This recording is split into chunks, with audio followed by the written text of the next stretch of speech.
you guys can still hear me. There we go. Looks like we're Yeah, looks that was like we're weird. back. We're good. Technical difficulties start, but like I said, thanks for joining the three of us here, your trio, Gabe, Brandon, and myself, as we're here to turn the page a little bit on the disappointing first half. That was the D-backs start to the 2025 season.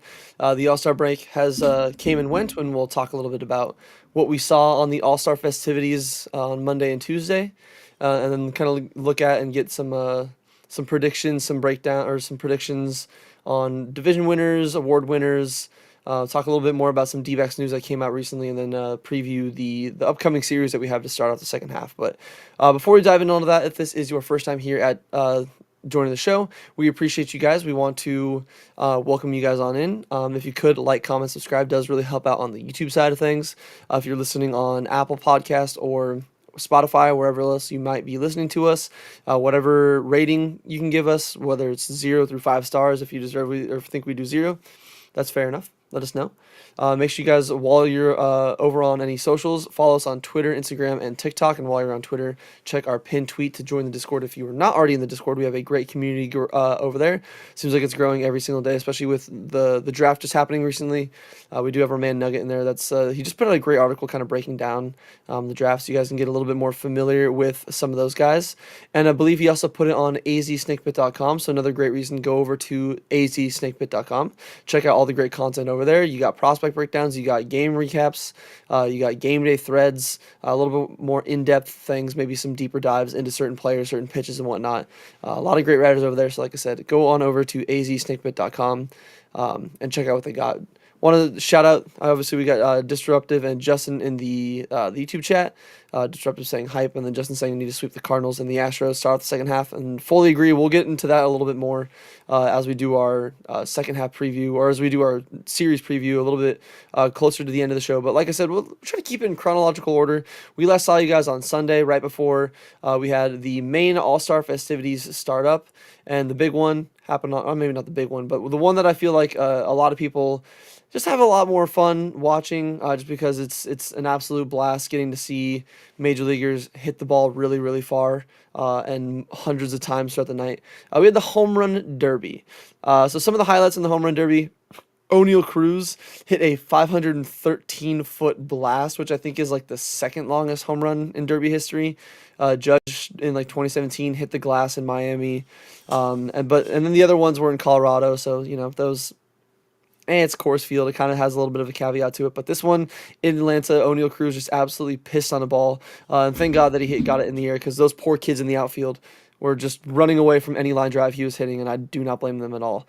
Junior Caminero and Cruz both put up 21 in the first round. So Gabe, certified ball knower, did pick Caminero, I believe, to hit the most in a round. And he did put up, obviously, the tied for the first in that first round. What a quick swing. Also sent a good few amount, like 460 plus, which is fun to see. Big Dumper edges Brent Rooker by 1 inch, because both of them hit a 470-foot blast. And they were both tied at the So same you're amount of home runs. saying inches matter? Yes, even every 1 inch matters. So make sure you pass that information along to all your friends. J. Ass Chisholm, he no longer deserves the name Jazz. He's just J. Ass Chisholm going forward. Put up a whopping 3 home runs in the Derby. 2010 Chris Young would be very, very proud. And again, a great pick over Eugenio Suarez, MLB. Just very solid. What made it worse is it seems like, again, I know he's trying to keep positive, but he's like, oh yeah, I was just going in there trying to keep my line drive swing, make sure it was still good. I'm like, yes, that's the line. That's what this derby is. It's the line drive derby, and Jazz is the winner of that tonight. But again, 3 home runs, absolute just joke. Kid in the outfield ended up robbing Caminero in the final round of a home run, which is just absolutely hilarious. They did review it, and they did give Caminero the home run, but it's just funny that even like 14, 15-year-olds in the outfield are playing basically the same defense the Padres did against the D-backs in their series last week.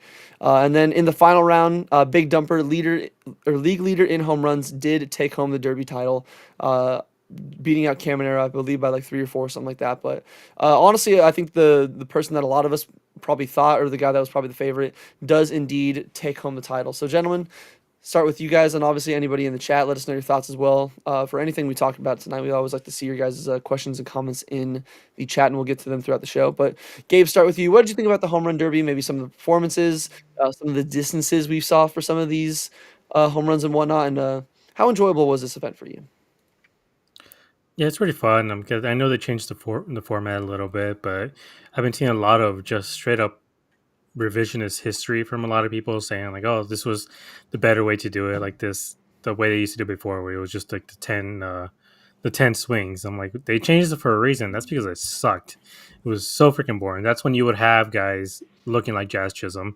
You would have, two guys who actually went off, and then everyone else would be Jazz Chisholm with 3 home runs or even 1 home run, like Chris Young did. Because yeah, those 10 swings.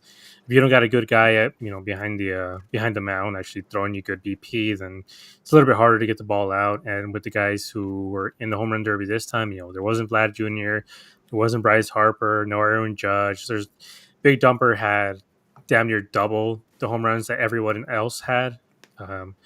And yeah, it's like when you combine a bunch of 11, 12, 13, 14 home run guys and a guy who had 30 something already, almost 40, he's going to end up winning. And that's what ended up happening. So it wasn't as exciting just because it kind of just seemed like once Raleigh got on his groove, you were kind of like, all right, like this is kind of it. Like, but I mean, they made it interesting, but you still felt a little bit like it was kind of, it was what it was. The camera angles were really weird. I didn't understand the camera angles. There was one on the player and the BP coach, and then one on the I don't know on the field, sort of.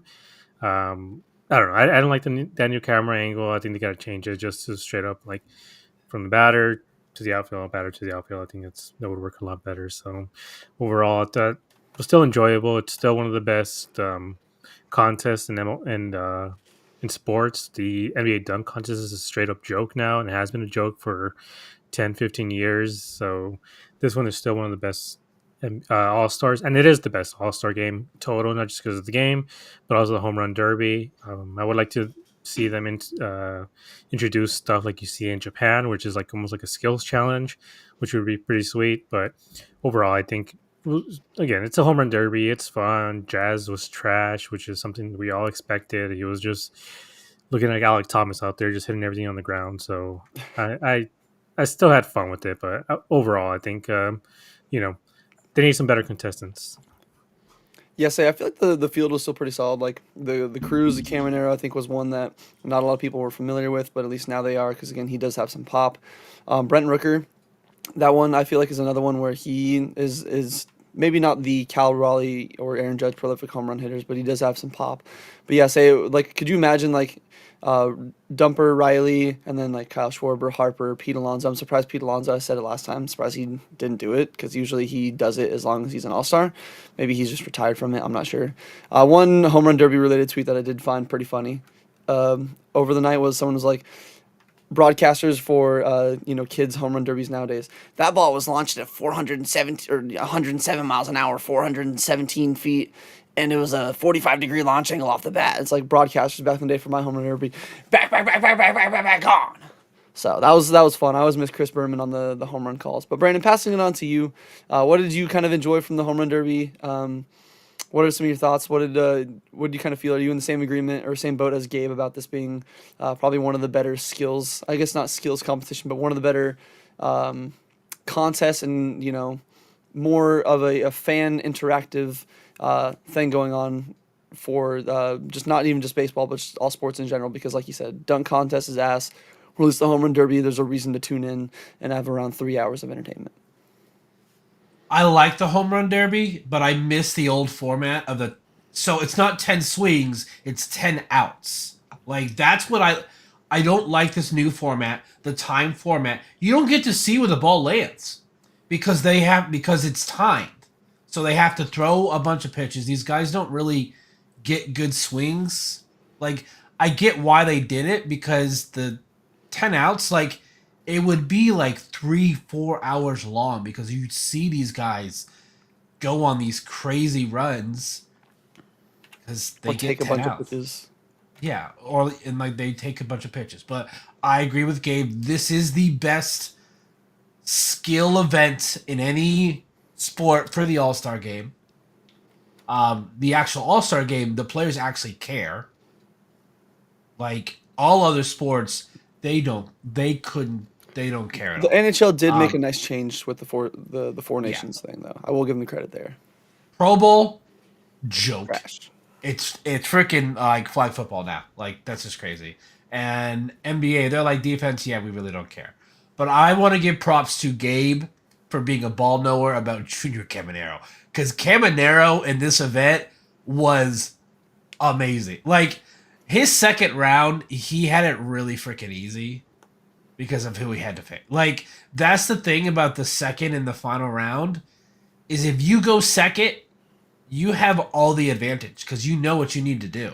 Like if the guy only hits 7, you're like, oh, I only need to hit 8, and I think Cam and Arrow needed only like 10 or 11 in the second round, and he was done, and he had like a minute and a half left. So, but O'Neal Cruz, his first round, he was hitting some new like. If you predicted who would hit the like O'Neal Cruz was free money.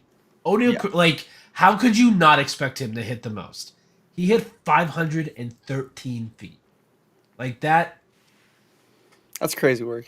it's so insane. Like Do you he remember is what the exit so velo on that home run talented, was? Isn't it like but he's still 117? like he's. I saw someone say that they would take O'Neal Cruz over Jackson Merrill, and I'm like, no. Like I get you're a Pirates fan, but no. So I really enjoyed this. I Jazz is on my shit list. I hate Jazz so much. Like, and his whole thing after, oh, I didn't want to mess up my swing. Then why did you agree to be in the event? That's why so many of these big time players don't do it. They don't want to mess up their swing. So I'm Yeah, I like, think that's Jazz, why. why? Like, why? Just say no. I think that's why for years Goldie always said no, because years as D-backs fans, we always begged for Goldie to be it. Like, let us see Goldie, especially when he was doing his, like, 25, 35 ish home run seasons. But he would just always say no. Like, he never was even, he might have been asked, but I'm pretty sure he just told them beforehand, like, no, like, even if you ask, I'm not going to do it, so just don't waste your time. I think for that exact reason, doesn't want to mess up his swing, which I think is a lot more commendable than in the middle of it after only hitting 3 home runs, because again, like, he probably was expecting to hit more. I think a lot of us were. So the fact that they only hit 3, it was a major cope of, oh, just making sure my swing wasn't messed up. I got my line drive swing dialed in for the second half of the season. No, dude, you're just ass. You were just ass. Just admit it. Like, it was. Chris Young didn't make excuses. He admitted, yeah, that was terrible, terrible round. I do Yeah, kind of. I am. Sorry, I want to interject real quick. Talking about my revisionist history, and you're kind of a part of this, Brandon, about like the old format being better. Quickly, I guess for both of you guys, name one standout performance of the old format. Josh Hamilton. Josh That's Hamilton. the only one that most people think of. I wrote it down because that's the only one people can ever bring up. The Yeah. reason No, why is no. 'cause it's the only Mark one that actually. McGuire, Ken Griffey, like I Sammy can Sosa's was like fun too. Yeah, but off the Robinson that's what I'm Cano. saying. Off the dome, I'm like memorable performances. Now I can think Bryce Harper, Vlad Jr., Pete Alonso. I'm like, this would create stars, and Josh Hamilton was just kind of the one because that's the one we really remember. Because tell me more than Ken Griffey Jr. Because we know the big stars were doing it, but name guys who became big stars or legends after those home run derbies. Because Pete Alonso was a rookie, Aaron Judge was a rookie. Stanton, I don't think he was a rookie when he did it, but I think it was during his Judge was 60 a home rookie run when he season. did 2017. Yeah, so you have this event to create stars, and with this new format, I personally feel it's more exciting because I think I remember these guys a lot more than I did the guys in the past, even though not these that were I guys don't I only like knew. it like this format. It's just it's really hard to follow if you're watching the main broadcast. In my opinion, it's hard. Like I watched the Statcast version, it's a lot easier to follow Yeah. because of the drone. It was high up, so you could see where the ball was gonna land. The main broadcast, like just the way I that the think the production is done, I thought is the hard to follow. 40 pitch or 40 balls I think is a better version of this. I think it's a I just good thought way to there combine. was a like a rule that the ball had to land before the next one could be pitched. Because I remember that was a big controversy in the one that Bryce Harper did back when he was still national, Yeah. that home run derby where they apparently threw one before the ball actually landed and something like that. So I don't remember if they changed that rule, but I definitely saw in this home run derby, which I do agree with Gabe. I do like this new format just because I feel like it's more opportunity to see more of these like I'm sorry, Alec Boehm hitting 21 last year. If it was the old format, Alec Boehm's maybe hitting 7, 8. I kind of like Gabe was saying, you did see a lot more of those like 6, 7, 8 home run rounds because the pressure would be on a little bit more because you only have 10 bad outs for a swing. Whereas at least with this one, yeah, like it can be tired, but it's also a good test of endurance. Who can go up there like that's why I don't remember again. I was too young for the Barry Bonds, but you know him on his in his balanced breakfast days, he probably had so much more energy than all the regular guys. Where he can go up there and he's like, dude, I'll swing for 7 minutes in a row. Like, could you imagine how many he would hit in a timed format when he's just going for speed? Like, he probably would drop like 30 plus like every round. So that's just me personally. But I do think both of you make some good points just on, like I do wish we could see the ball like a little bit easier, track the ball where it kind of lands, because it was majestic and fun being able to see the ball like the guy swing and then the camera just tracks the ball getting absolutely blasted out of the stadium because. We did have a little bit of a taste of the older format as we move on into our next topic here, because again, Monday was the Home Run Derby, and Tuesday was the American League versus National League All-Star Game. And oh my God, I don't know about you guys, having the actual team's uniforms back on the field is just chef's kiss. 10 out of 10. The hats were ass, but the uniforms being back on the field, like I'll take it every day of the week. It just felt like the All-Star Game again. I could actually, know who was on what team, and it was so much nicer. But getting into the actual game, Ketel Marte did start the scoring, so our best second baseman in baseball. There's no debate about that. Drove in the first two with a 2-run double in the first inning off of Skeens. I believe that was the first D-back Scooble. RBI. Or sorry, off Scooble. Yeah, sorry, SK. Different pitcher, but yeah, sorry, off of Tariq Scooble, or Tarek as people call him. I don't know, either way. The best lefty in baseball currently, and I thought I saw something about that being the Diamondbacks' first RBI in an All-Star game in like over 20 plus years. I could be mistaken. I just don't think Goldie or any of those guys did much in their appearances. So if I am wrong, let me know. Corbin Carroll did do something as well. He went 414 feet, 104 and a half exit velo on a solo home run off of Casey Mize, former first-round draft pick. And he is actually the first Diamondback in team history to ever hit a home run in the All-Star game. So congrats, Corbin. Love to see that, they finally got that first out of the way for the D-backs. Gino did go 0 for 1 with a hit by the pitch. Shane Smith, count your fucking days, buddy. But did stay in the game and appeared to be fine, thankfully. But, of course, the D-backs even get hit by pitches in the goddamn All-Star game. Another thing that I liked here was the ABS system was used. And once again, proves why we just should have it for regular season games already. It's a big difference maker, and could really turn the tide every inning, every top half, bottom half, whatever it is a big game changer. The game, of course, involving any D-backs player would not be complete without a bullpen meltdown, and we did see this one, especially with the Padres' elite bullpen arms, or the Giants Giants and Padres' elite bullpen arms. Air quotes is a joke. They're actually good, but in this game they definitely weren't. The NL did blow a 6-run lead. They tied it, or the AL tied it up in the ninth inning. The NL. Sorry, I'm used to saying the D-backs. The NL failed to score in the bottom half. So instead of doing the Manfred rule, the ghost runner, they ended up going into what they call a swing off, which is basically the old format home run derby, but instead of it being one guy or whatever, managers have a predetermined set of 3 players. The American League, I believe, they chose Brent Rooker, Randy Arozarena, and Jonathan Aranda. And the National League, they were going to choose Eugenio Suarez, Schwarber, and Pete Alonso. Gino was replaced by Kyle Stowers due to the hit by pitch, I believe, just a precautionary thing. Again, they don't want to take any chances, especially being a big trade piece at the deadline, which we'll get to him a little bit later. And they did go into a swing off where each player would get 3 swings, not outs. They would get 3 swings. So they could take as many pitches as they wanted. The NL was down 2-1 going into the second round, I believe. 3-1. Rooker hit 2, Rosarina hit 1, Kyle Stowers only hit 1, but then Kyle Schwarber, one of the best home run hitters, and a guy that I hope can somehow be a D-back, maybe opposite of his contract, we sign him. One of the reasons why I can kind of see Brandon's point of it's nice to see that old format saying the ball launched is he just hit 3 absolute just fucking nukes just clobbered the baseball and hit a home run in all three of his swings, gave the NL a 4-3 lead, and then Jonathan Aranda failed to hit a home Aaron run. Boone, great Yeah. job, Aaron Boone.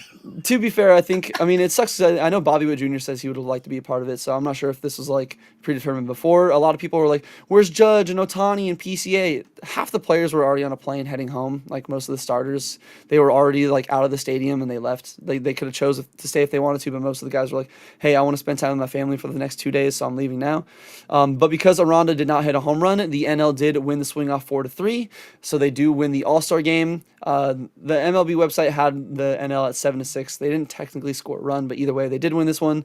And then because of his heroics, Pete Alonso didn't get MVP, which he was probably leaning that way if the NL held on to win because of his 3-run home run. Kyle Schwarber actually won the All Star Game MVP, which is just Go look at the box score.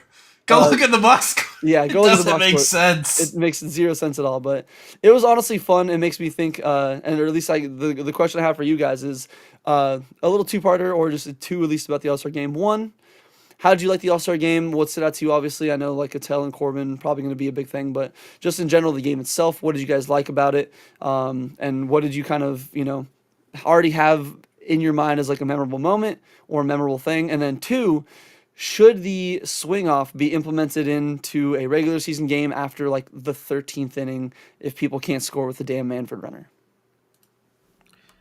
So for me, I think this was just the most Paul scheme slash DBacks game ever, where starting pitching did really well and the offense showed up. I mean, the DBacks were responsible for 3 of the 6 runs. Pete Alonso obviously had the 3-run home run, but the DBacks were one of the main contributors to that. I mean, it was a Cattell double that scored 2 runs, and then a Corbin home run, which is like, yeah, that's what they do. That's the most D-back stat line ever. It's just a home run from Corbin and a double from Marte. So, and then obviously the bullpen comes in, he just falls apart, and then allows the other team to score runs, which it was all the Padres and the Giants. So, you know, might be some good news going forward, at least for the D-backs' chances for the wild card, but we can get to that later. But yeah, it was a pretty fun game overall. I mean, it did stagnate a little bit, and then eventually you did start to see. And again, that's another part of the D-backs where they score 6 runs in the first 2 innings and then just get blanked the entire game. I'm like, that's the D-backs, typical D-backs game right there. But yeah, the AL, credit to them, they came roaring back. They finally started to put up some runs, and they made the game a lot more interesting than it should have been. And yeah, it was a lot of fun. And then once you got to the actual home run derby itself, I was like, all right, let's freaking go. Like, seeing the names a little bit, I was like, oh, maybe there's some better choices. But again, we understood that a lot of the guys who were there, like Judge, Otani, and the rest of them, they all went home or were already in the showers. I believe they had a shot of a couple of them. They were already like dressed up in their street clothes and everything, and one of them was feeding their baby. So it's an all-star game. It doesn't matter in the end, so it's fine. And yeah, I think again, it's the best all-star game. And where else are you going to see something like this? The NBA is just everyone shooting threes, which really isn't that fun comparatively. And the Pro Bowl is flag football, so I know hockey is a little bit more competitive, but it's the same thing. Nobody wants to hurt each other. In baseball, they're like, "Give me your best, and I'll give you my best." And seeing Schwarber, as soon as he came out, I'm like, "Okay, if there's anybody who's going to hit 3 in a row, it's going to be Schwarber." And of course, he did. Just hit some mammoth home runs, and put them back in the lead. And then finally, was Aranda, is that his name? Yep. Just whole lot of nothing, which I felt a little bit bad for him. Like, he was in a bad situation. What's up with the AL East guys? Lefties with Aranda and Jazz just swinging like ass when it comes to home runs. Yeah, they're just hitting pop-ups and everything. But yeah, overall, I think it was a lot of fun. It's nice to see the NL win for once, because the AL has just been dominating for so long. But overall, I think it was something I brought up when we did our preview of the All-Star game, is just with how many Tigers were on that roster and seeing the actual stars in the NL be there. Like, as soon as all the Tigers came out of the game, that's when they started to score. So it just, when that happened, this reminded me of when the Royals and even when the Cubs had their run. But yeah, it's better when you have actual great players instead of guys who just get voted in by fans. I agree. So, and what about your thoughts on the maybe doing the kind of swing off in like a regular season game if they go a little bit too long? Like I said, if you can't score with the ghost runner after like 13 innings, fuck it. One team pick like one guy at a time who can hit the most home runs. If both guys go over three, then you pick a new set of guys. Yeah, I think that would be a good idea, but it would have to be like after the 13th inning or something. For me, it's just same with the mad front runner. Put in the 11th inning, give us a regular 10th inning, and if they can't get it done in the 10th, just move it on to the 11th. That's when you start using the man front runner. And after that, it would be nice to have a swing off, just to finish the games earlier. And then, but I think the main issue is just having a winning pitcher and a losing pitcher is just an accounting stat that the league needs for some reason. That's a good point. I mean, I kind of like that mixture. Regular baseball, like what we get in the playoffs after for the 10th inning. If you can't score there, then you get 2 innings of the Manfred runner. If you can't, then it's like, all right, guys, we're at least gonna give somebody some excitement. Dinger sign or dinger time. Let's go. But Brandon, same thing to you. What kind of stood out from you this game? What did you find a little more memorable? What did you kind of have your eye on? What did you kind of enjoy the most about this All-Star game? And then also the follow-up question of, do you think that this is something with the home run swing off that the MLB might even think, or you would at least enjoy as a fan when it comes to some of those super long, which I know we don't see them as often, but even a game going into like the 13th, 14th inning, get a little more fun, let each team's best home run hitter come out there, just swing for the fences for a few pitches, and then just decide it that in a fun way? All I'm going to say is I hate you, Shane Smith. Like, you could see after the first pitch in that Gino at bat, Gino looked at him and was like, don't, like, because you've already done it, and he did it again. Like, Shane Smith, who do you think you are? Like, first of all, you're a Rule 5 pick, so pump your brakes, kid. Like, what? Okay, this is going to be a little bit of a rant. Yankee fans, he's not yours yet. Stop acting like, oh, you're hurting her. He's not yours. So just relax, all right? Like, to be honest, I would rather us take a lesser, like, get lesser prospects from, like, the Cubs or the Mariners than get better prospects for the Yankees, just so that the Yankee fans can go in a corner and cry. John Boy Media. Wait, we like Dalton. We like Dalton. Okay, it's I just said talking John. Yanks. It's talking Yanks mostly. Yeah, it's talking Yanks. But no, like, Gabe hit it right on the head. This was a DBacks game through and through. Like, it's just, I'm like, wait, I thought I was watching an All-Star game, not a DBacks game. Freaking offense shows up early, doesn't do anything for 4 or 5 innings, and then bullpen decides to blow it. I thought that was so freaking hilarious. I do like how Gino made a spectacular defensive play, like an inning after he gets hit by a pitch. I'm like, see, Gino, this is why you're a badass. Like, also, I don't know if you guys heard it, but on that first challenge for the ABS system, a lot of fans were complaining, Scuba only challenged because Joe Davis said something about it. Go back and watch. Raleigh signals well before Joe Davis says anything. It's the whole like, trust me, I get it. I'm anti-LA as more than anyone. Ask my coworker Cruz and ask you two. Like, we all of us hate LA with a passion. But I'm not going to say that, like, no. Cal Raleigh is a good catcher, and he knows the strike zone. So he called it right away. Personally, for this swing off, I'd rather they just do it. Like, start it in the 10th inning. Because you don't have to waste a pitcher. You don't have to waste pitchers. And if you're worried about who gets the win and who gets the loss, well, when you give up that run in extra innings, you don't get an earned run out of it. So, like, I don't know. I think that would be more exciting than... I would either you do that or you don't do the man for man. You 10th, 11th, 12th, 13th is just any other inning. Because I can't stand that man for man. Like, I think it's so stupid. Like, it's just not baseball. Like, I get it's for players. It's not. They want to go home early. It doesn't make sense. I'm like, why would you change? Also, the swing off doesn't make sense either. But it's more exciting though. Like it was so great to watch this with Schwarber because when he hit that third one, the catcher, who's probably like a bullpen catcher, got so excited. But yeah, like when you think swing off home run derby, Kyle Schwarber is. I'm like Braves fans must have felt sick to their stomach cheering on a Philadelphia Philly player in Atlanta. Like that must have felt so odd and weird to them. So, this I know that we probably should put a pin in it for this team, but the way Cattell played in this game and Corbin, it's still I still have a little bit of hope that they can go on some crazy run in August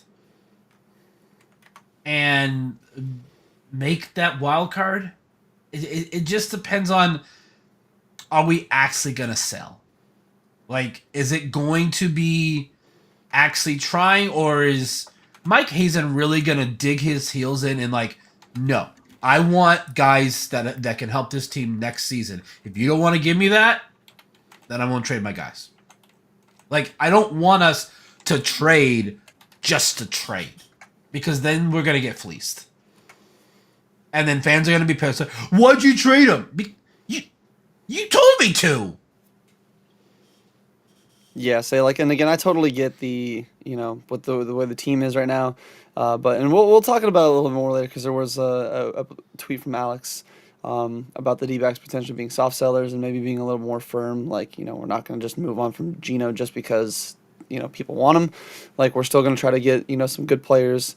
Do agree with you on the I would be okay with him not going to the Yankees, but if it means we land Cam Schittler, I don't know. I feel that's the only like Yeah. if we can get him, I'm fine with it. But if we don't, like, it's either him or Spencer Jones. If we don't get either one of those two, I don't want don't.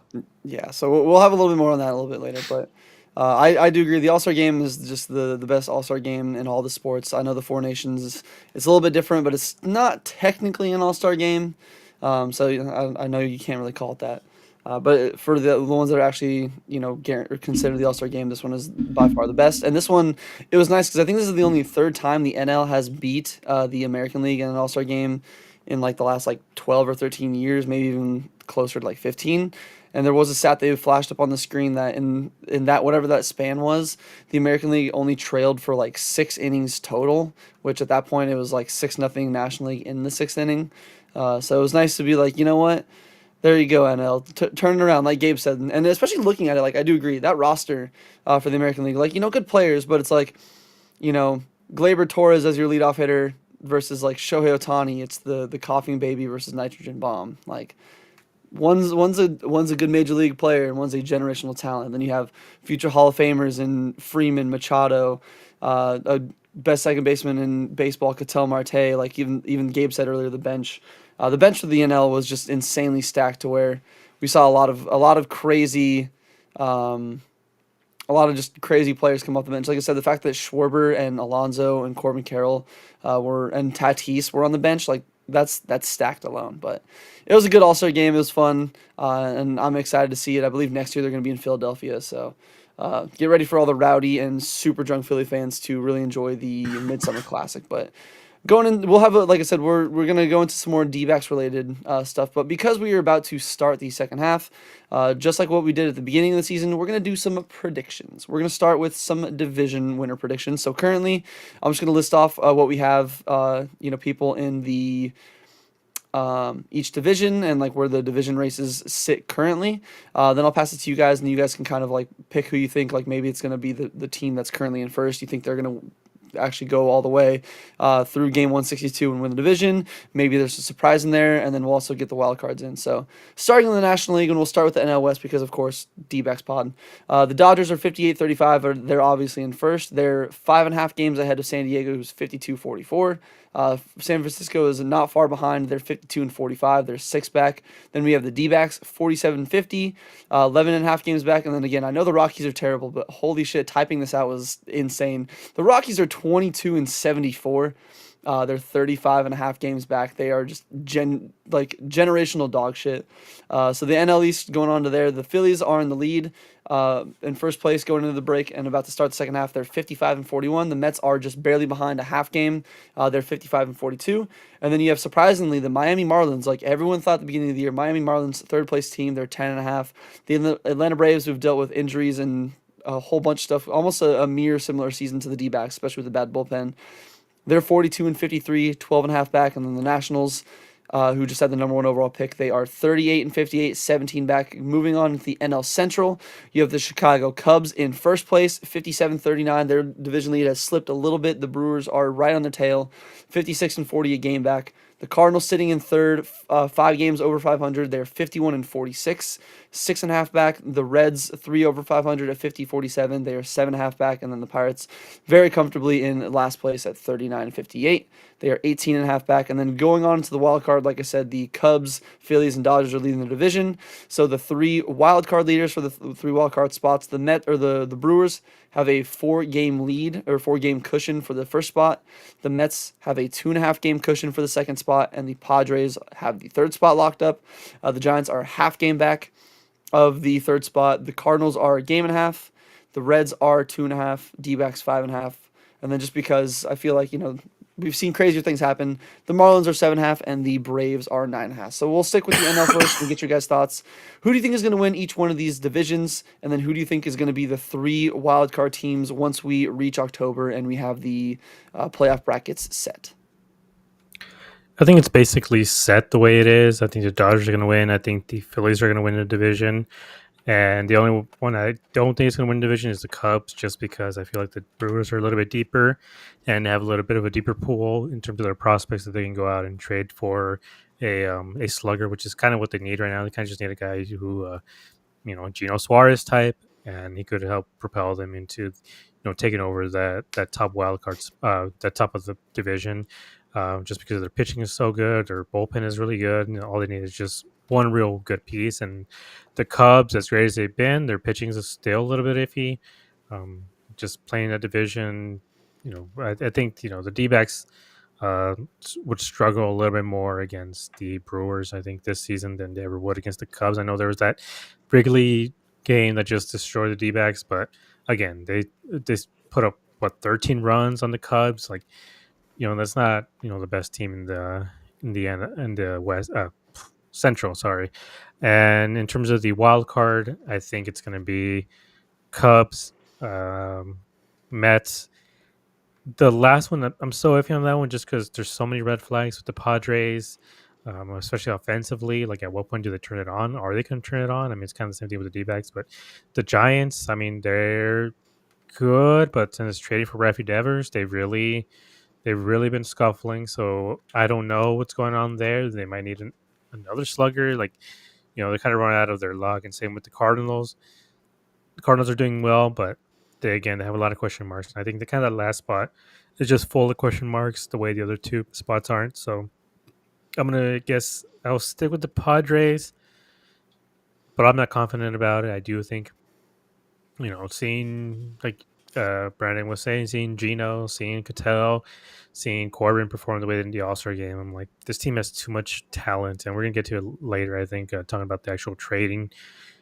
I think this team is too talented and have too many good pieces in order for them to just move on from them. So Padres, but I can see the D-backs sneaking in there the last couple of weeks. Yeah, so it sounds like you said the Dodgers, Phillies, and then Brewers, and then the wild card of Cubs, Mets, and Padres. I think that's a pretty solid list, especially I think a lot of us are probably in agreement. The Dodgers, barring some kind of collapse, I think they're probably going to go on and win what they're like 12th, 13th division in the last like 15 years. 16 something. It's just it's a disgusting run that the Dodgers have been on, and I need somebody to dethrone them at some point. But Brandon, passing on over to you, who do you have winning each of the divisions in the National League, and who do you have winding up as the 3 wild card seeds in the NL once everything is all wrapped up, said and done? I mean, Dodgers are gonna win the West. Like, it's just is what it is.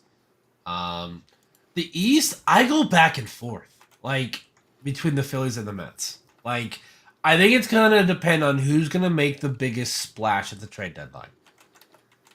because I think they both need help at third base, which would be Gino. Like Gino is the third base market. Naylor is the first base market. Like we really hold both of those cards. So it just so I think they both will make it. And like I'm kind of the same page with Gabe with the Central with the Cubs and Brewers.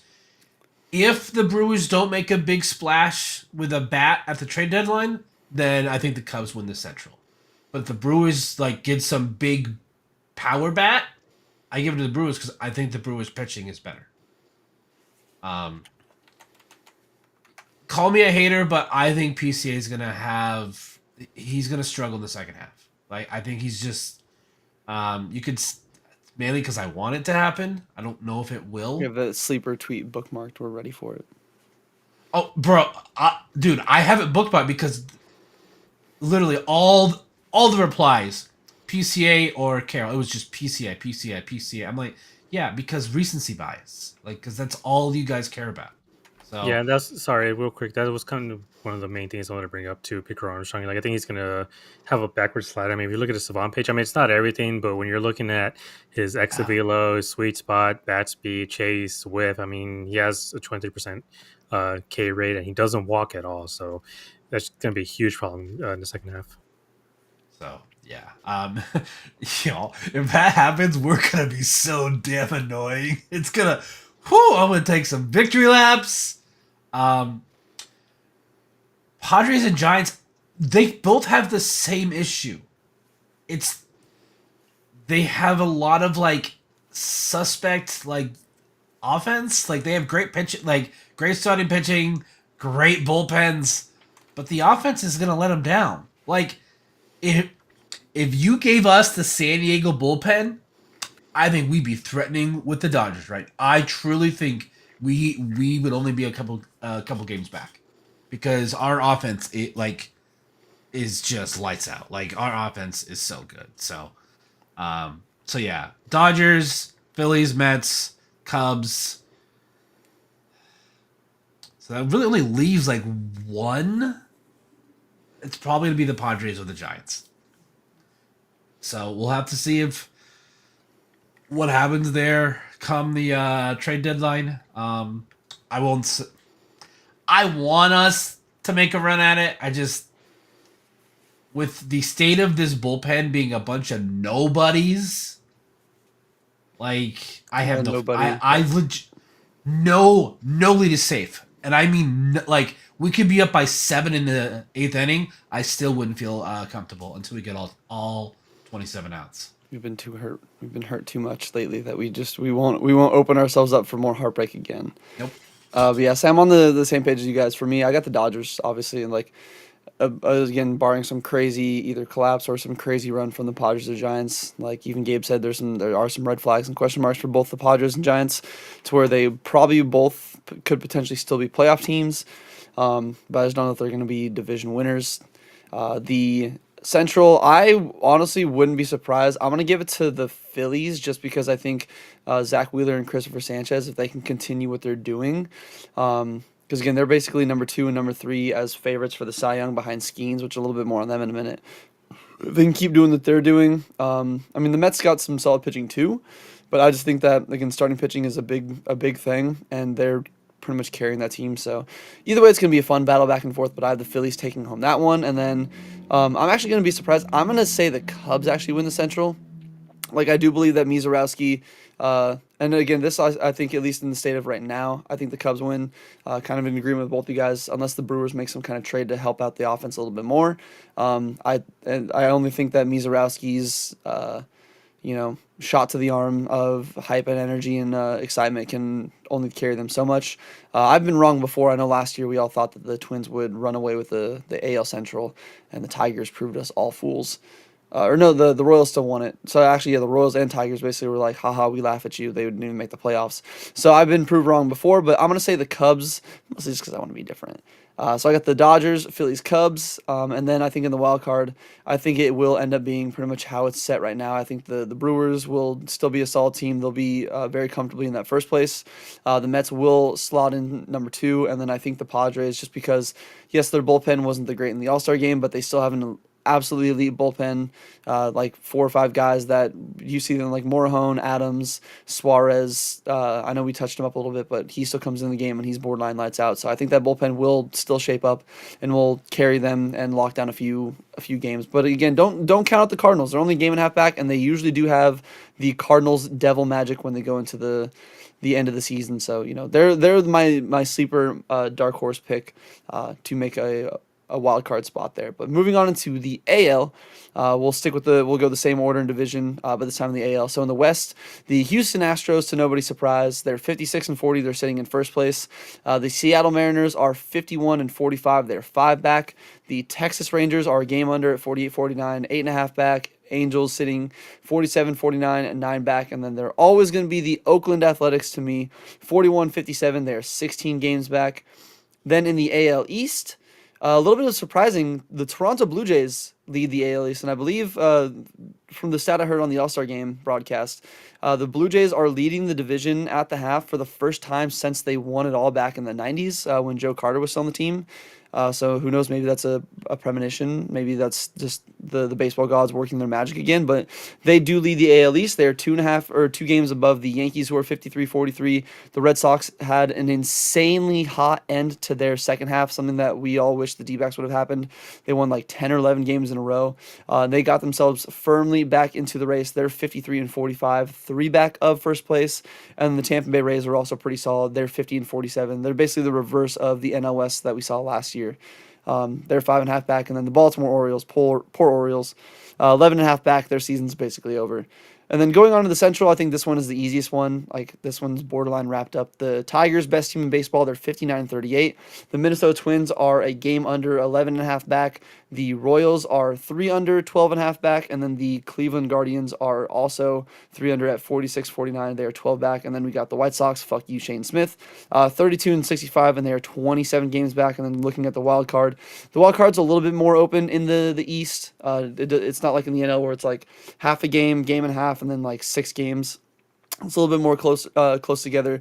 The Yankees are 2.5 games up on that first wild card spot. The Red Sox are 1 game up on the second. Mariners would currently slot in at the third team, and then teams that are out of it that are looking on in. You got the Tampa Bay Rays a game and a half out of the last wild card. Rangers 3.5, Angels 4, Twins 4.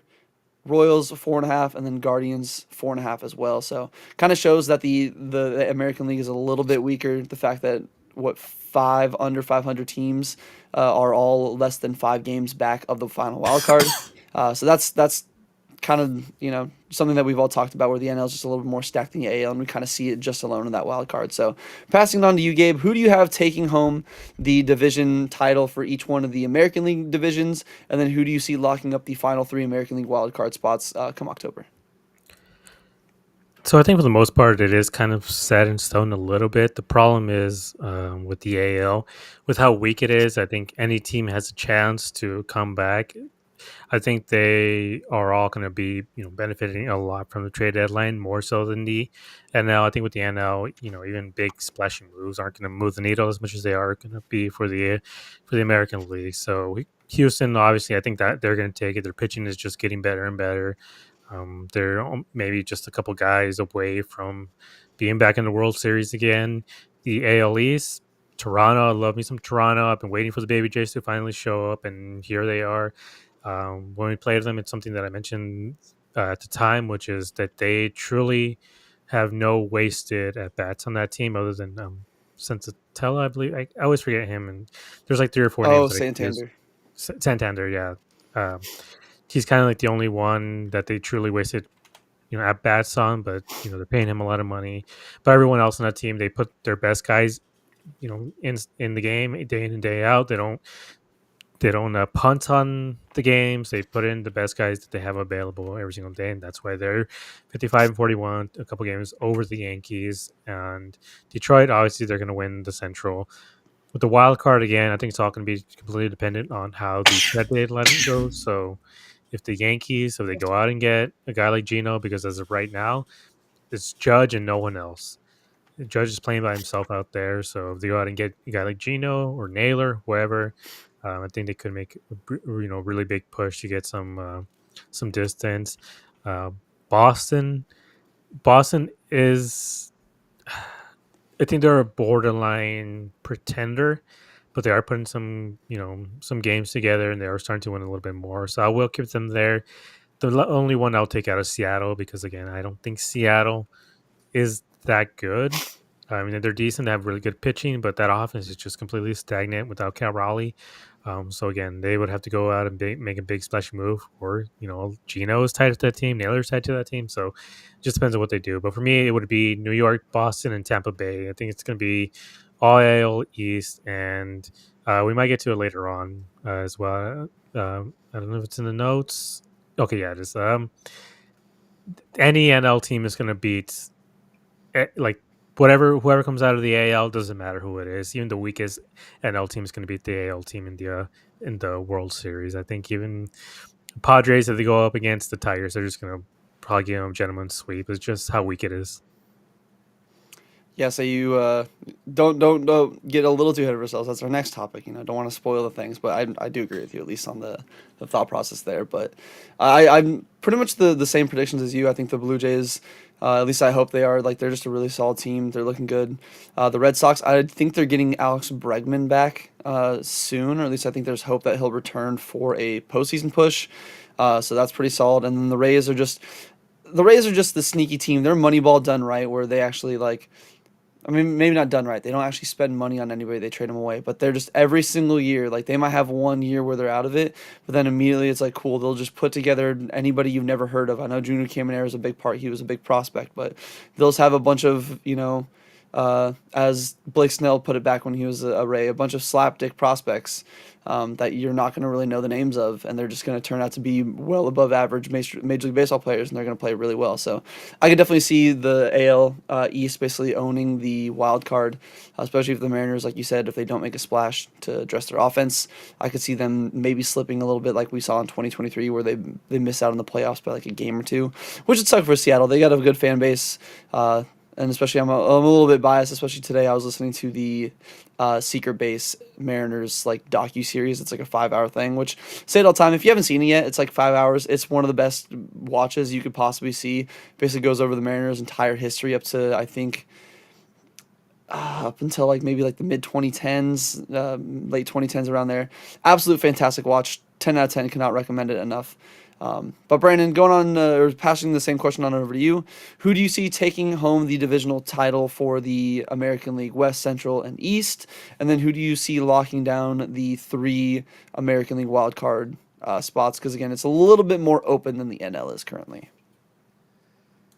Pretty much on the same with Gabe. I think wild card is literally the East. Um, the only way I think Seattle makes that wild card is if they trade for Gino, because they need help offensively. Like we know how good their pitching is. Um, so if we trade with them, I want to get one of their bullpen arms, or maybe like I'm thinking Matt Brash, or if they want to get like Logan Evans has me intrigued. Like that is one potential arm, potentially. But I just Seattle's offense is too inconsistent. Like I get they have Cal Raleigh, but that's about it. Like that's literally what their offense is. So I'm surprised how good Toronto is. I always thought they were one of those teams that would never live up to the expectations. A lot of talent, and they just never would put it together. I could see that as a trade spot for Gino too. One prospect that I'm intrigued by that Nugget brought up in the chat in our Discord, Trey Yosavage. On the 80 grade scale, he has a 60 on his fastball, 60 slider, 60 on the splitter. So he's got some pretty good stuff. He's only 21 years old, and he's estimated to be ready at the major league level for next season. Get ready So to that learn would Tommy be John, buddy. If you become a Diamondback, get ready to learn Tommy John. so. This is something that I'm intrigued by. But I mean, yeah, the American I think the American League goes through the Detroit Tigers. I think that team is so talented. You have the best pitcher in the American League. I know some people want to say Max Fried or Garrett Crochet. No, it's freaking Scooble. And they somehow brought back to life Javi Baez, which blows my mind still.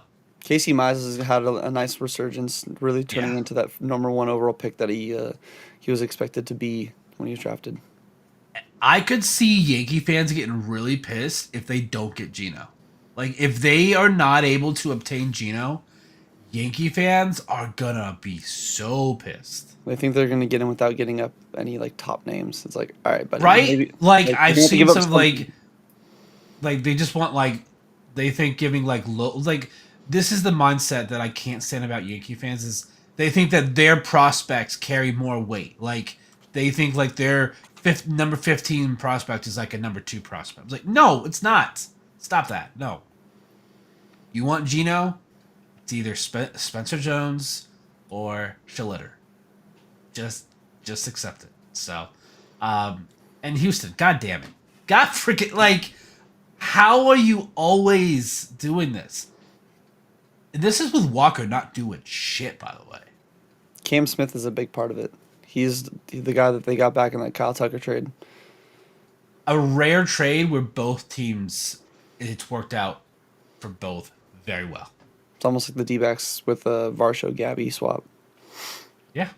Because Varsho's, I know he's maybe not the biggest offensive piece, but best defending center fielder, and especially in a ballpark like Toronto, you need it. And it's nice to see him blossom over there. Because I know we always, especially last year, we're like, oh, we won the Gabby trade.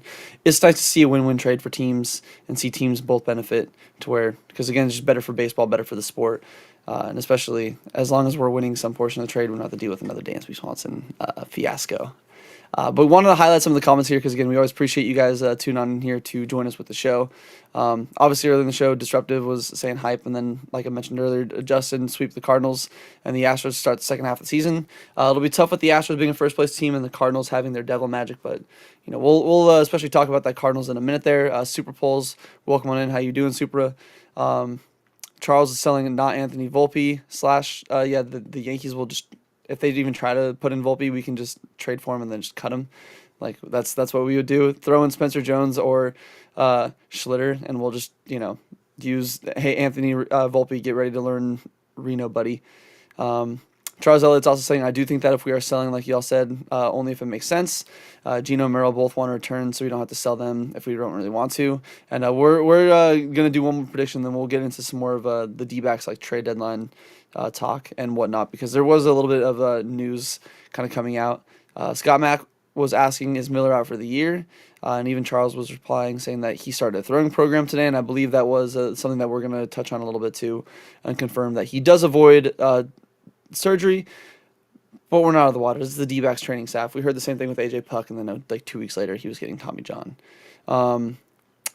The Charles Ellis saying, man, you want to talk about the devil magic? How the hell are the Rays always contending, it seems? And like I said, I think it's just they got a really smart front office. I know the Friedman, who is now running the Dodgers, was running the Rays for so long, and I think he just established a really good, like, you know how like they always talk about the Belichick coaching tree?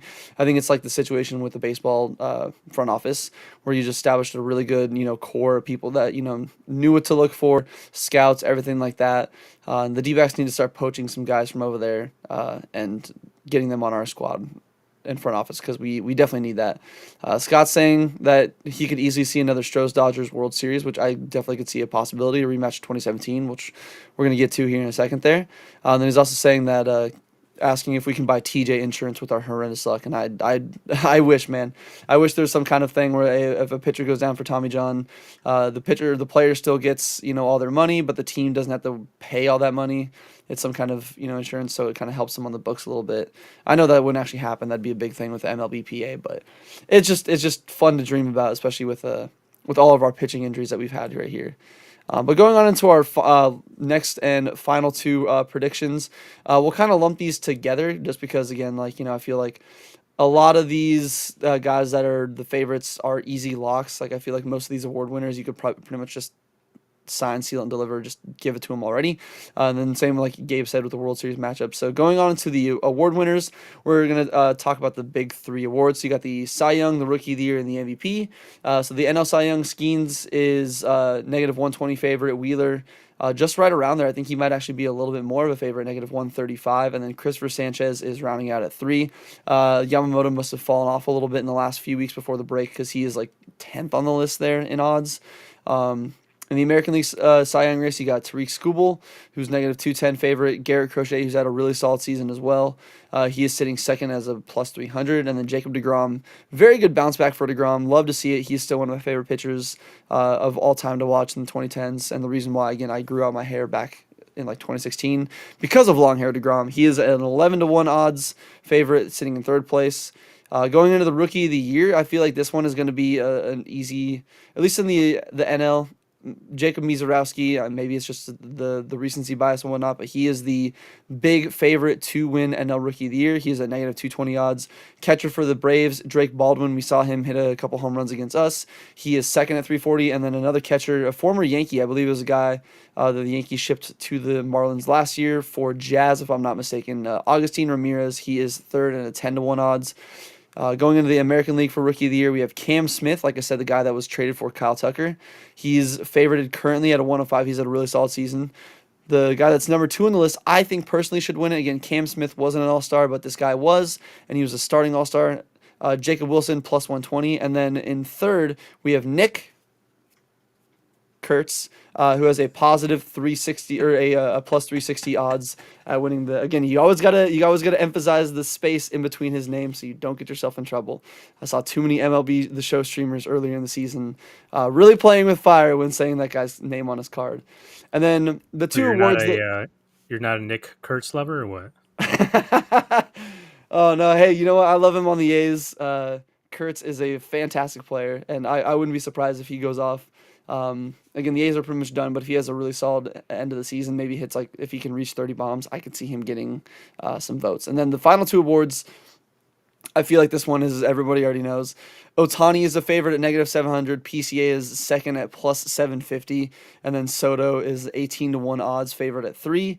And then the American League, you got Judge, negative 600. Big Dumper at 325, which if he breaks Judge's single season home run record, I think it'll be a lot closer. And then J Ram at 75-1. So those two, pretty much all those races, I feel like the Rookie of the Year races are the closest ones. So who do you think is going to win those is my question to you guys again. American League, National League, Rookie, or American League and National League for Cy Young Rookie of the Year MVP. And then sticking with the American League and National League theme, who do you end up seeing be the World Series matchup, and who is going to be the winner in the World Series for the matchup?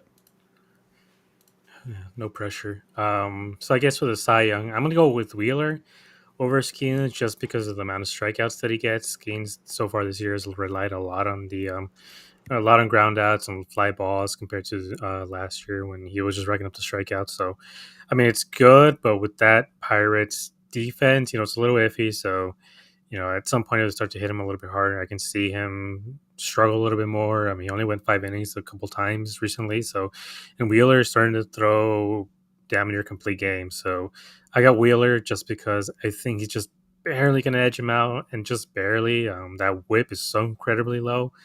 I do think he's going to be able to keep it up, and I think his ERA is going to keep dropping. Like I can see them both having, a couple of points off of an ERA, like let's say Skeens 2.17 and Wheeler 2.20 or something like that. But I think the whip and the strikeouts and the innings are going to be the deciding factor. So I got Wheeler. Skubal, obvious favorite. I think he's going to win it. There's no one else. Rookie of the Year, I do got Mizorowski. I do think as the season goes on, he's going to V8 Skeens type where it's going to come in towards the second half and just run away with it. And the AL, Cam Smith, again, just because what the Astros are doing, he's a big part of that. And so I have him. MVP, it's Otani. I think until Otani just has a massive slide, he's the favorite. PCA, I think, is going to get a lot more votes this year just because he's a Cub, and the media just likes the Cubs. And Soto, I mean, I think it should be a lot closer. Soto's really turned things around, but as of right now, I think Otani is going to run away with it a little bit, especially if he starts pitching in later half of the season. If he starts pitching a lot more, I can see them just kind of just give it to him almost unanimously. In the AL, it's going to be Judge. I know Raleigh is making a rally to get it, but it's going to be Judge. He's on such a tear. The average, the on base, the OPS is just way too good, and he is a decent outfielder. He's not the best, but he's a decent outfielder. And Cal Raleigh, even if he breaks the season record, it's going to be it's going to be close, but I don't think it's going to be close enough to actually make a huge difference. And for the World Series, I got the Astros in the American League just because it's going to be the Astros until another team truly shows that they are the big contender. And I'm going to say the Mets. I think the Mets are going to be there. I just think they have just enough pieces and they spent enough money to where they just need a really good pitcher at the deadline. I think they're going to be true World Series contenders because Zach Gallen?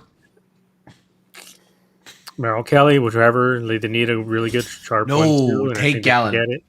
Take Gallen, please.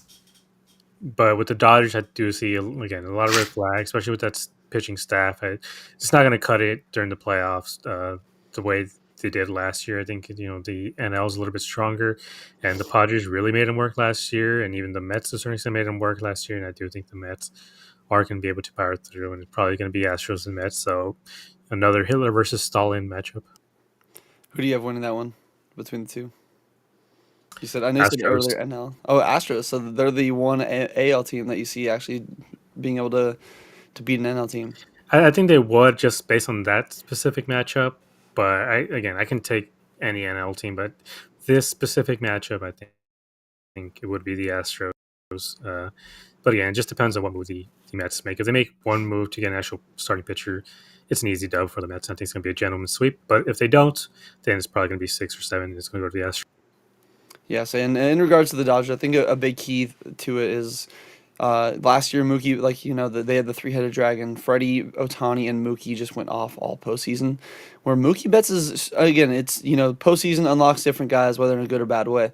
Mookie Betts is having a pretty mid-season so far.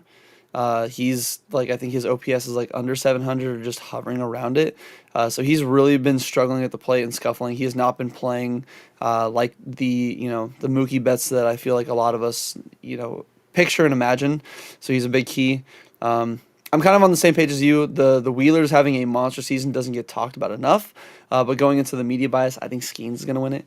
Skubal, I think, is going to win it. Maybe not as unanimous, because especially if the Red Sox go on their tear and Crochet continues doing what he's doing, I think Crochet will at least get a little bit of love. But I still have kind of same as you, Skubal edging out Crochet.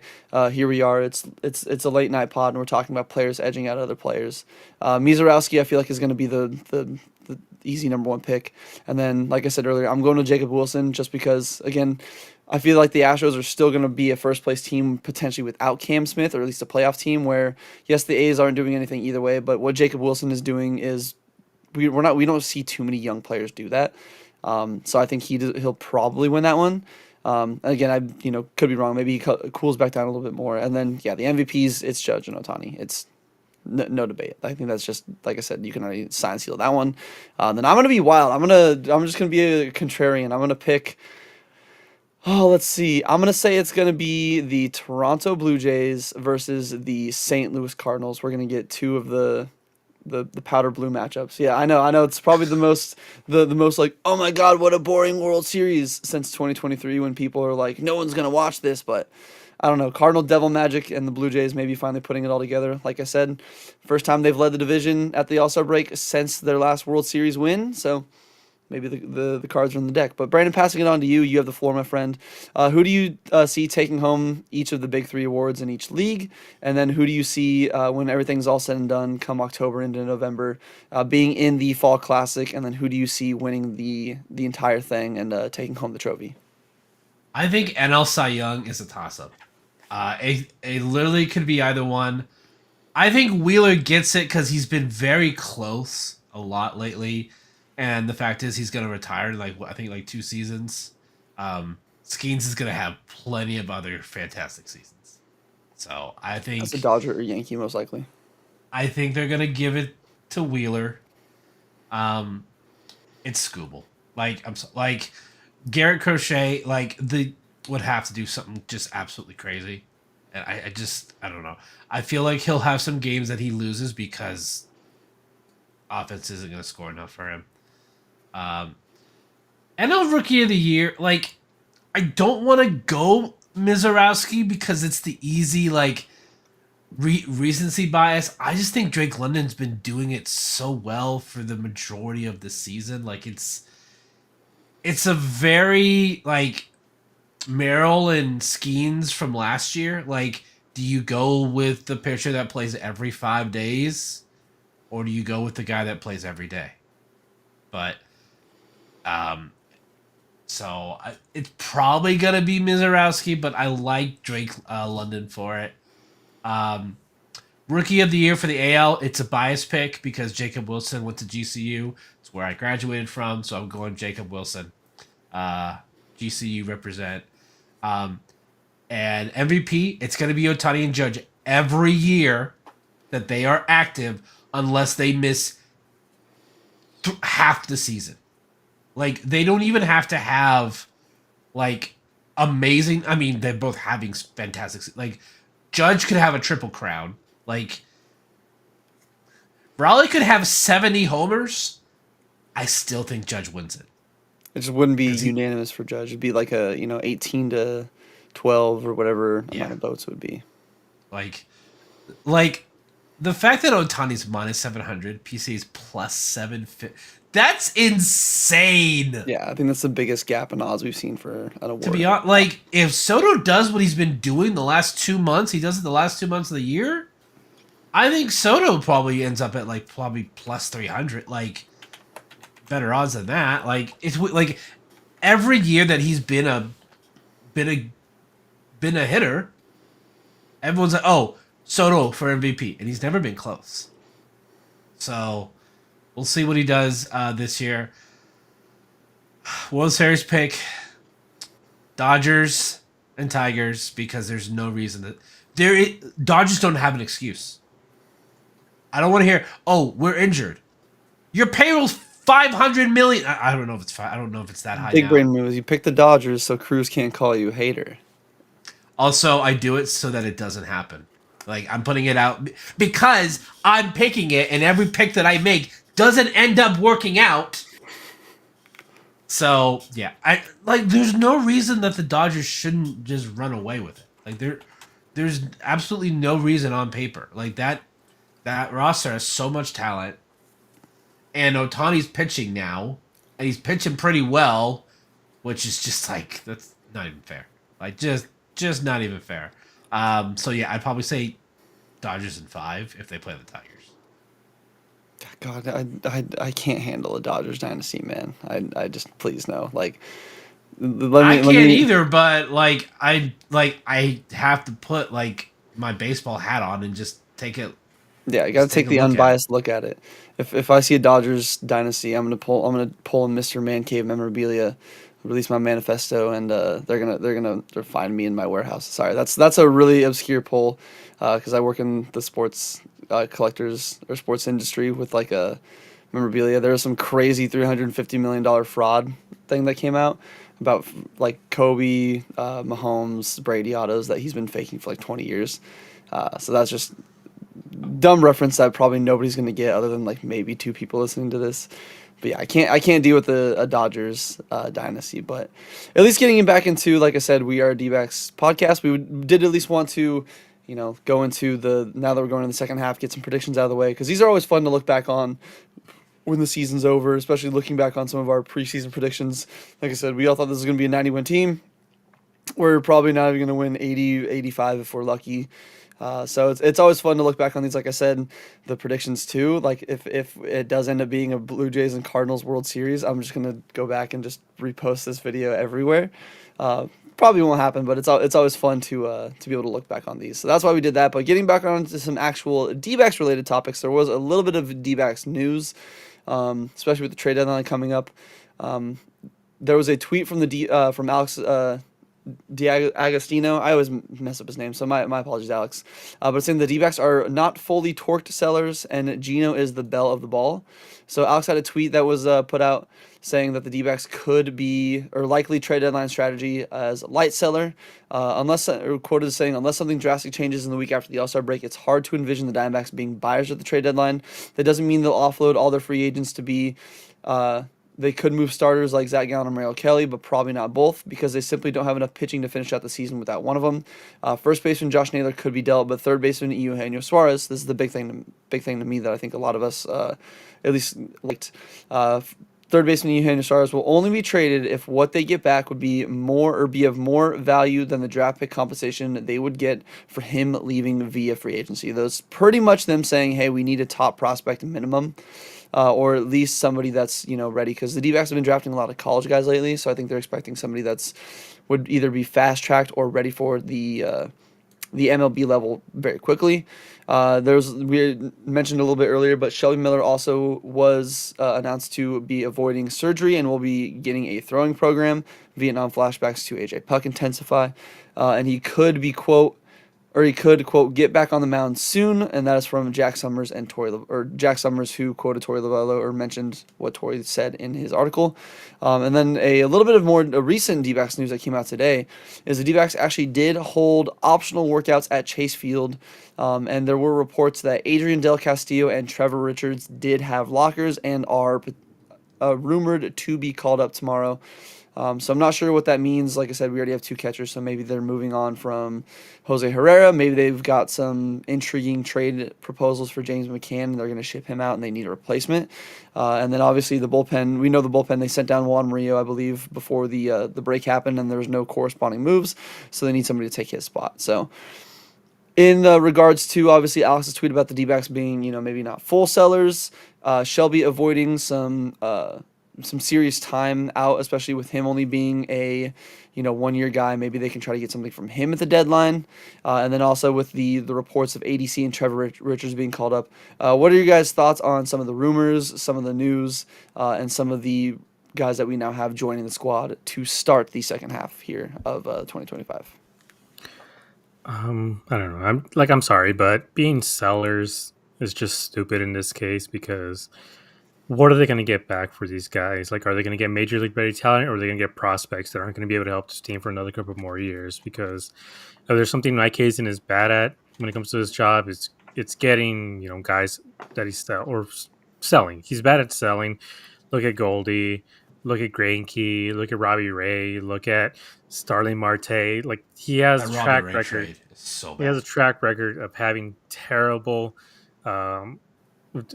selling trades. That's the main thing he's bad at. He's just really bad at selling. He seems to value quantity rather than quality. Like, it's been a while since he's had a true great selling trade. I don't truly remember the last one that was truly like a real good sell. So for me, it's stupid to do it, and I know a lot of people feel like it's a good way to retool, but I feel like they have just enough good pieces that their retooling doesn't really make sense right now. I think they would be better off maybe just going for it, going and getting a couple guys. Hopefully guys like Zach Gallen and Erod can figure it out, because what happens if they do? What happens if they do figure it out down the line and suddenly this team is back into a wild card spot again? What if Corbin Carroll starts hitting the way he was early in the season? What happens when Gabby comes back? Like, this team has had a lot of injuries, and like I've said it before, they were pretty mid with a healthy squad, but that's kind of what happens early on in the season. Sometimes you just take a little bit of time, but again, this team can't be punting as much as they did early on in the season. Now the best guys have to be playing, and they have to play damn near every single day until the end of the season because again, what's the point of resting Cattell every 3 or 4 games if you miss the playoffs? Like, he's going to get enough rest in October if they miss it again. So there's no point in that. You just kind of ride it out with the guys that you have. And for Gino, who are you going to get for Gino? Who are you going to get for Naylor? Who are you going to get to replace both of them? This team isn't as deep as, as they might have been early on in the season, because if Gino gets traded, who's going to replace him? Blaze Alexander? Do we trust Blaze to be as good as Gino? If Naylor gets traded, who's going to replace him? As of right now, we don't have anybody to replace him except Tawa, Tristan English, Haven. Paven. He's hurt though. Yeah, but Paven is still hurt, and we don't know without Bleak. Those things can take about a month or so. What happens if ADC is coming up now? What if he starts hitting the way he did last year? Paven might just be on the shelf for a little longer than we might think, and we might have an actual legitimate designated hitter, which is something that I've been asking for this entire season. Just a reliable DH that can walk, because that's the main thing. He doesn't have the highest average in Reno. He's batting about 280, but that walk rate is really high. He has almost a 400 on base, so that's the main. And he slugs, so it's not just like Paven where he just walks and strikes out. He gets hits, but he also walks a lot, so his number seems to be for real in Reno. Same with Zach, same with Merrill. What do you do when you get rid of them, or not rid of them, but when you trade them? Are you getting a major league ready pitcher to take their place? Because if not, there's no one in the minor leagues. Yumin Lin was out of baseball for about 6 months. Mena, I believe, is still injured. Gilbert sucks. So Yeah. Tommy Henry is injured, and he's going to be injured for the next 2 years as well. So again, if you don't have major league ready guys to replace these guys, then there's no point in selling them off, because at that point you're just throwing out whatever you can, and then the team's going to fail. And then if heads aren't rolling at the end of the season, then I don't know what we're doing. Yes, and especially I know a lot of people, and like it's not a bad idea, but they're thinking of keep these guys, give them some qualifying offers. Jack did have a interesting tweet today saying like, yeah, well, the one thing you got to worry about is like, what if you do put out those qualifying offers and all the players take them? I don't think Naylor would necessarily. I think he's going to get at least like 100 million, something like that. But let's say Gino just takes like the 1 year. Zach Gallen takes it because he's going to do what like Pete Alonso did this year. He's like, all right, give me a 1 year contract. I'll prove that I'm still this, multi-million-dollar arm and I'm worth more money. And then the D-backs have even less to work with for their budget for next year, where it's going to those guys, which again, not necessarily a bad thing, especially if they do still perform well. If we get Zach Gallen to bounce back, I'd be more than okay with giving them qualifying offers and seeing them stay here, because like you said, the track record for Hazen to trade hasn't been great.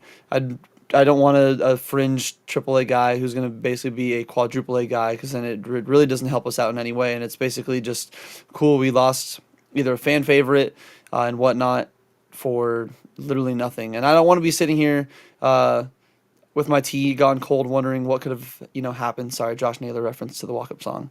I don't want to be sitting here like what could have been if we didn't sell off these guys, because like Gabe says, if they do go on some crazy run, I'd prefer them like maybe not be full buyers, like maybe try to get an arm or two, like a little bit better than a Dylan Floro-esque, but try to do something and at least give some kind of hope towards like, you know what, you guys just go on a run. We know you can do it.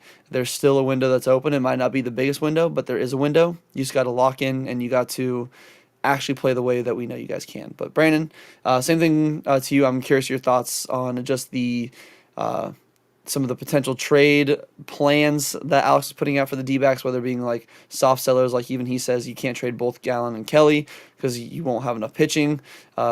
Naylor's a big name on the market because there's not many first basemen, and then Gino being a little bit tougher to get. You're not going to just get him for a bag of chips. Like you're going to have to actually give something up.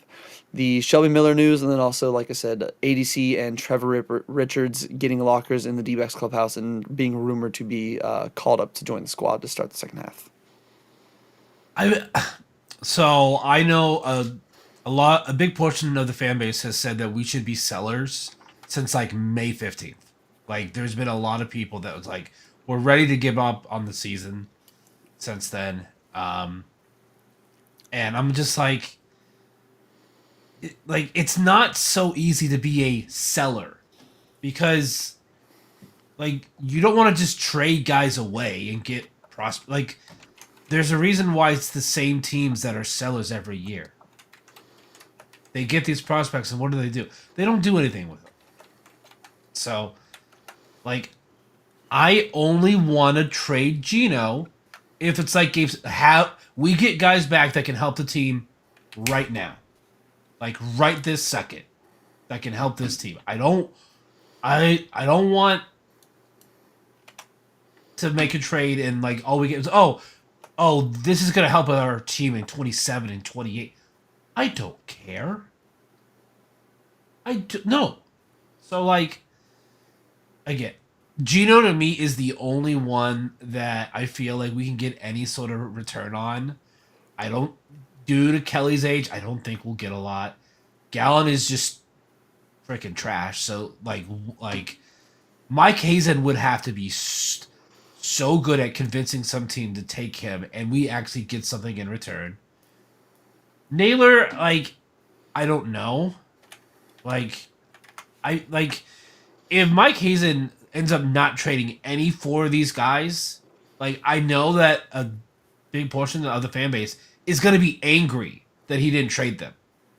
But I'm like, you're going to be angry if he does. But for me, it's don't trade just to trade. You need to get something that's going to help this team. Because, like we said, you trade Gallon and Kelly, who else are you putting in your starting rotation? We have no depth there. None. I hope Shelby does come back before the trade deadline. I don't think they trade Shelby, personally, because they need him as the closer. Because they It's have almost no the other same option. as the rotation. Like, who else do we have to pitch in the bullpen? Yeah. I'm excited to watch ADC play though. I'm very excited. I love like I know he is a terrible catcher.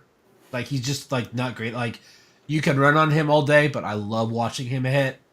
Trevor Richards, I don't like. It feels like a Jake Woodford situation all over. Like, it's just like my case is just trying to find something. So I hope it works out. I don't know. I don't have a lot of expectations on it. So, I think they're gonna have to make another roster move though to Yeah, I don't think that is have for ADC. because ADC's on the 40 man, which is fine, but we need to make another like. Does that mean DFA Herrera? That's what was making me think that they might have maybe some like potential trades lined up already for James McCann, or and again, I don't mean this in a bad way. Again, it's these guys losing a job, not trying to cheer on a guy losing Yeah. on a job because we're not trying to like these are still humans at the end of the day. But when it comes to the production we're getting on the field, from I know it's in a short span, we've already talked about it before. What we're getting from James McCann versus what we've been getting from Jose Herrera in his career in 4 seasons combined. I wouldn't be necessarily upset with them cutting bait on Jose and just being like, you know what, ADC, there's might as well. Like if we're not seeing that much of a difference, maybe it's going to be a little bit of a downgrade in like game calling, but it's there's not really much else that Jose is providing to where maybe they're just like, you know what, if we're going to go for it, we got to go for it. We got to put our best players on the field, best players on the roster that we have available, and that's ADC. Well, there was also Jake. He still has options, and he's batting still under 200. He's been batting like 214 since he's been called up as well. He's like 1 for 19 recently, so could just be another guy that they just send back down because he's just not producing at the major league level at all. And it's going to be a little bit bad for the depth just because Alec is going to have to play a lot more. But again, if Alec's defense and his production as of right now, it's a lot better than we're getting from Jake. So Last we're gonna 30 get Alec. games, Jake is hitting 144. Oh my god. Yeah, so you Does this can't have count his? I think he's only played like 30 games this season. So I know a lot of that's counting his first stint, but still, it is. If you go to I think his last 15, because I think he was called up for the White Sox series, so that should be around at least 15 games. Not sure if he's played in every one of them, but either way, like Abe said, he has not been playing too great. His Yeah, so I average can has see only him- gone up 8 points since he got called up. Yeah, so that's why it's like I think if they're gonna send anybody down, it's gonna be him. They're probably gonna keep Herrera just until Gabby comes back, because again, Gabby's not back, so you need two catchers with ADC since Pavin is still out. You could just do the primary DH in the meantime, because we don't have a primary DH as of right now, at least left-handed DH, and he could take that spot away from Pavin just in the meantime. Put him in the 3 hole like you did with Pavin for some stupid ass reason. So I can see him being, nothing huge, no huge move made because of that. Yeah, so we'll have to wait for tomorrow morning because again, there's no official announcement by the team, but I imagine we'll get the the corresponding move tweet about like roster moves were made, whatever it is. So we'll have to wait for the morning a little bit and see exactly what they're going to be doing. But going on to our final thing here again, we've been going. It's been a fun discussion, but I know I'm yawning myself, and I got a long 12-hour day ahead of us. So we'll wrap things up here with our final topic, and that is looking at the series ahead of us. Again, first series of the second half. We are opening up the series against the St. Louis Cardinals, so a sweep against these guys would be huge for the momentum, especially not only for the team's outlook at the trade deadline, but also would potentially lock up the series because they swept us. So if we sweep them, I believe we should be tied when it comes to tiebreaker, and then other factors kind of come into play. So a sweep would be key going up or starting tomorrow night. They're actually going with Brandon Pfaadt to open up the second half, 9-6 with a 5.16 ERA up against Palante, who's 5-5, 4.49 ERA. Game 2 on Saturday, we have Ryan Nelly, 5-2 with a 3.68 ERA going up against Sonny Gray, who's been really solid, really good signing for the Reds. Looking back on it, I kind of wish we would have gotten him, but again, with our luck, maybe he has his elbow explode too. He is 9-3 with a 3.50 ERA in the season, and then Sunday is Merrill Kelly, 8-5 with a 3.34 ERA versus Miles Mikolas, who's 5-6 with the 4.94. So you can already book it right now. Miles is going 6 innings, 1 run, 7 innings, 2 runs. Just because we can never fucking hit that guy because I don't know what the reason is. But looking at the matchup, looking at what we have on the other side of the field, obviously there's no more Goldie in St. Louis that we saw for so many years. But looking at the matchup that we have, whether it's pitching-wise, maybe like we even talked about with ADC, maybe he gets some playing time. What are you guys going to be looking forward to? What's a certain matchup that you're going to be having a close eye on as we start the second half? And then also maybe what are some predictions for this upcoming series? Whether it's somebody to go off, maybe it's somebody on the other side that you're eyeing, whether it's the starting pitcher or the bullpen that you're like, oh yeah, a certain DBacks hitter will feast off this hitter. I'm curious to get your gentlemen's thoughts on the upcoming Cardinal series. So they need to sweep.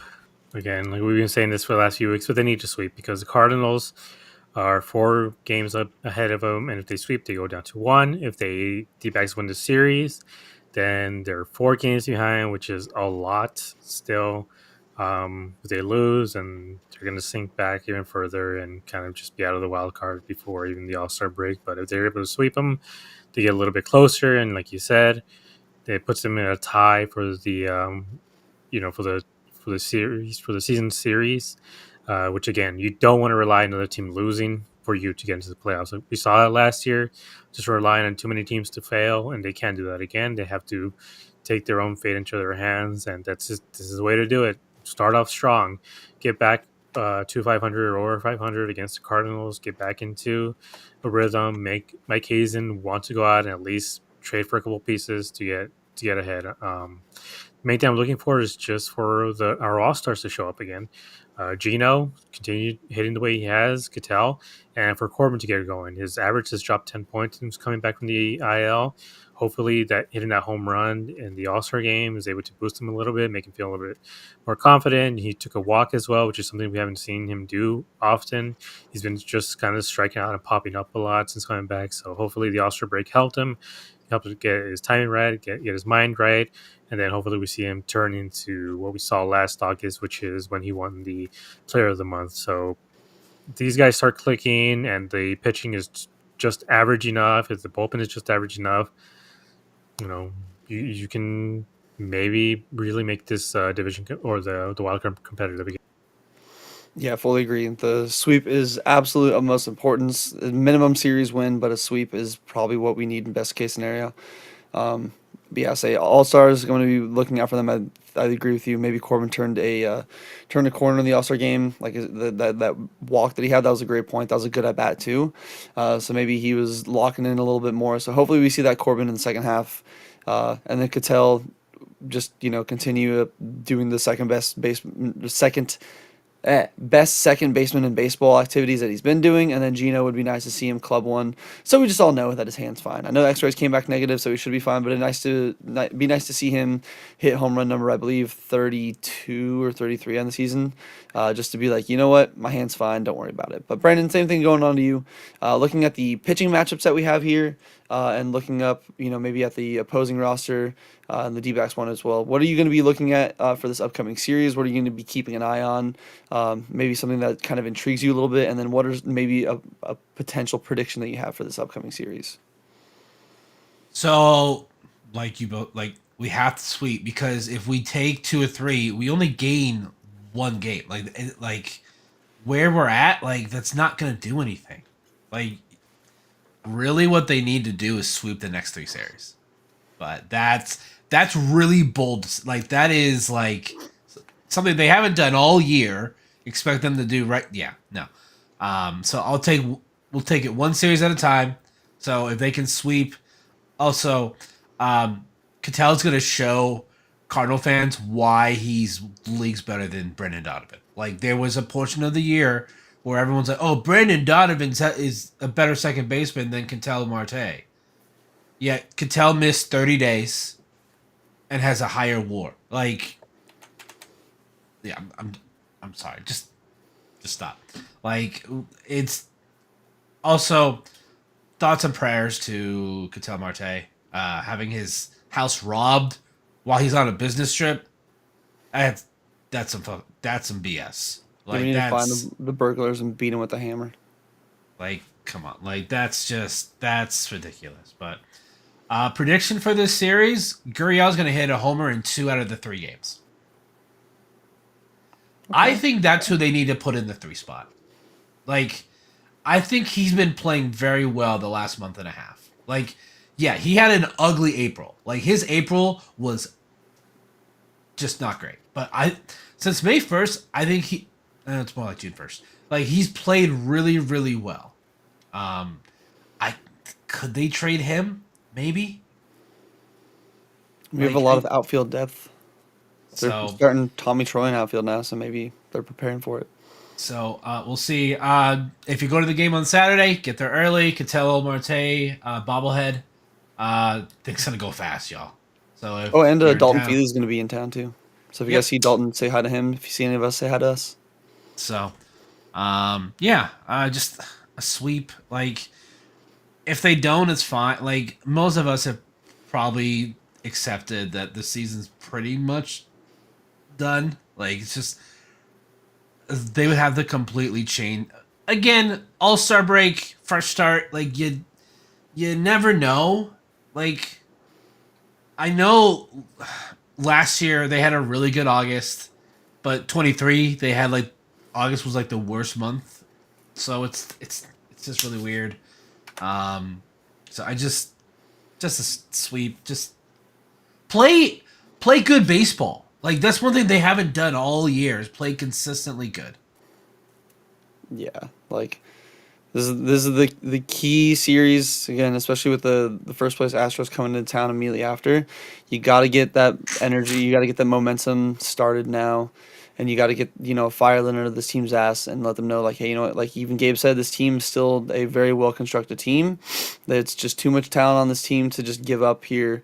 And again, yes, 3 games under 500 and it's looking daunting, but even to Brandon's point that he's brought up in multiple podcasts before, crazier things have happened. I mean, just look back. I think it's the 2011 season when the Cardinals themselves were, I believe, like 11 games out of the wild card in September and went on one of the craziest runs I think like any team has done in the history of baseball.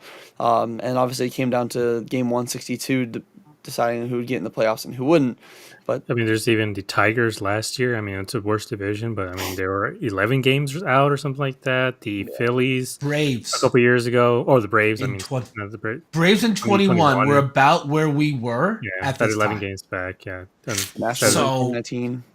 It's saying that the NL list is over, and then the Rays are roaring back. So when you have a good, a team that's really well constructed, like the D-backs are against a lot of teams that are a lot of guys who are underperforming, but you need those flashes of brilliance to last. And I think if this team is able to do that, they are back in it again. they just got to rattle off some games, in a row, and which is just something that they haven't done. I mean, the Pirates won 7, 8 games in a row. The D-backs have only managed 6. The Marlins got like 7 or 8 in a row. I'm like, why can't this team do the same thing? So if they're able to rattle off 9, 10 games in a row in August, they're back in. We're so back. We've never been more back. 3 against the Cardinals, 3 against the Astros, 3 against the Pirates, 3 against the Tigers. We do have I think the middle of the road, genuinely dead set in the middle, 15th strength of schedule wise. So it's not like a cakewalk, but it's one of those where as Aaron Boone says, it's right in front of us. It's right there in front of us. Just gotta, and then shout out to Tori. We gotta take that first half and just flush it and move on. And if we do, like Abe said, if we win 7, 8, 9 in a row, we'll be so back. We've never been more back. But we will also be so back on Sunday, as we hope to be here in the same locations and whatnot, talking a D-backs series win at the minimum. But fingers crossed it's a sweep, because oh boy, we'll get some energy back into this team and into a lot of this fan base, and we'll really start to believe again, whether it's hopium, copium, whatever it may be. I just want to believe. So. Let's go D-backs again. If this is your first time in here, appreciate you guys stopping by, listening. Make sure you guys like, comment, subscribe. Follow us on all socials. While you're over on the Twitter part of the side following us, check the pinned tweet for our Discord. If you've not yet joined the Discord, do it. It's free. I would love to have you guys all come in there, join the community that we got going over there, because it seems like every week we're getting more friends to join on in. And then also go over on to the AZ Snake Pit website. It's azsnakepit.com. Tons of great articles in there, daily recaps. Especially with the season coming back, we'll get those, or the season starting the second half, we'll get those back.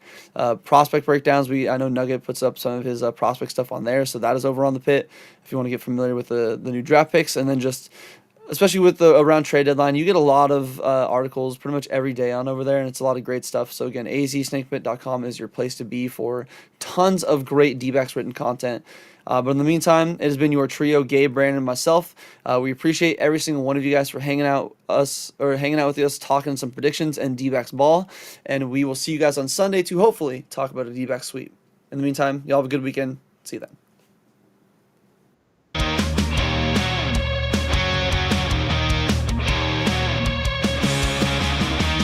Under the lights, the game goes down. Desert heat, but we own this town. Brett and Gabe on the call, with Josh in the back, bringing it